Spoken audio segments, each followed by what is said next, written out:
Éric Notin, est-ce que vous êtes avec nous? On est hors délai, vous avez vraiment vos 3 minutes, mais ça permet de lancer vraiment le mouvement. Éric Notin, ça fait 20 ans qu'on fait du digital ensemble et je suis ravi de le trouver sur ce nouveau pari, le coordinateur francophone pour l'Europe francophone et bien, du collectif Smart Sport. 3 minutes pour un homme de rowing qui aime ramer. Eh ben, on va voir si le pari est retenu. Oui, vous m'entendez? Très bien, très bien. Allô, bonjour à tout le monde. Oui, je vais essayer de faire vite. La remarque que tu faisais, Marc-Lionel, sur la difficulté à trouver des acteurs sur le sport montre que c'est un sujet qui est lié à... que c'est un secteur qui est en pleine transformation. Et c'est probablement une des causes de cette difficulté. En pleine transformation parce qu'on passe de plus en plus d'une pratique sportive pour soi à un outil, à un levier de développement économique. Juste un chiffre. Dans un département français comme celui des Bouches-du-Rhône, l'activité sport, le secteur sport pèse 1,5 milliard d'euros de chiffre d'affaires.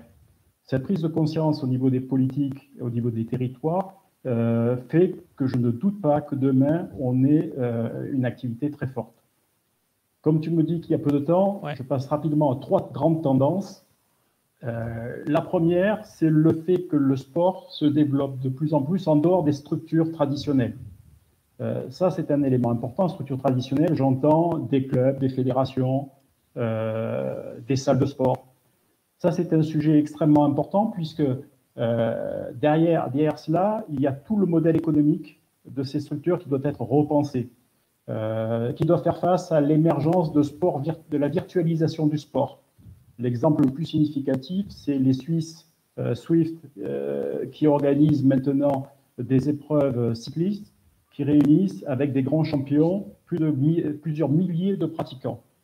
Donc, première tendance, c'est comment effectivement aider et accompagner l'émergence d'une nouvelle offre au niveau des structures traditionnelles et comment surtout tirer profit de l'émergence de ces nouvelles pratiques, en particulier liées à la virtualisation. Le e-sport. Deuxième, entre autres le e-sport, qui effectivement se développe. Je ne connais pas aujourd'hui en France une fédération qui ne se pose pas la question de comment répondre à cette tendance de fond.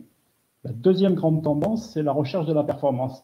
Alors la recherche de la performance a toujours été dans le monde sportif quelque chose qui s'est fait, mais qui était jusqu'à présent réservé aux athlètes de haut niveau, performance sportive.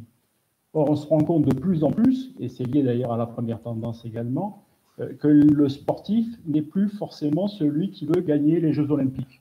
C'est celui qui veut courir dans un équipement, dans un parc, et qui a besoin d'être coaché. Donc, on a profusion aujourd'hui, en particulier avec l'émergence du big data, on a profusion de coaching dématérialisé, on a profusion d'un certain nombre de services qui vont être proposés donc, à des sportifs lambda, qui va peut-être demain avoir accès au même service que celui qu'on offre aux athlètes de haut niveau dans les fédérations, dans les différentes fédérations.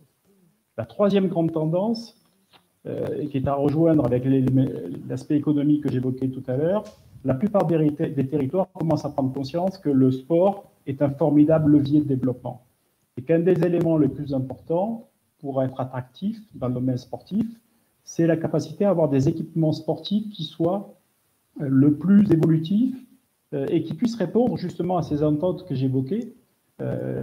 Aujourd'hui, quelqu'un court dans un parc public. Imaginez le parc public connecté avec des capteurs, avec des captures, il va pouvoir avoir des informations, des temps de passage, etc.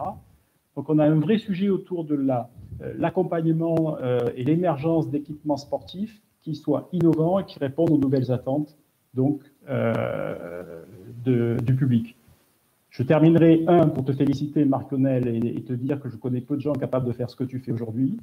Merci. Et 2, lancer effectivement, conforter l'appel au peuple que tu viens de faire en disant que tous ceux qui sont intéressés par la dynamique sport, la sport tech, mais pas que tech, il y a la santé, il y a le tourisme, il y a le bâtiment qui est concerné, bienvenue au club.